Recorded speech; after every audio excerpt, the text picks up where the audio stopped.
Boa tarde.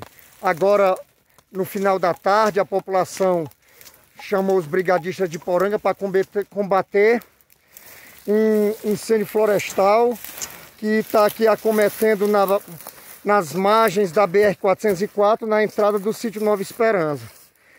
Então, prontamente atendemos e já estamos debelando o sinistro, né? Graças a Deus, uma pronta ação é feita com o intuito de minimizar, no caso, os prejuízos, tanto materiais como para a fauna e para a flora. Valeu, pessoal, muito obrigado.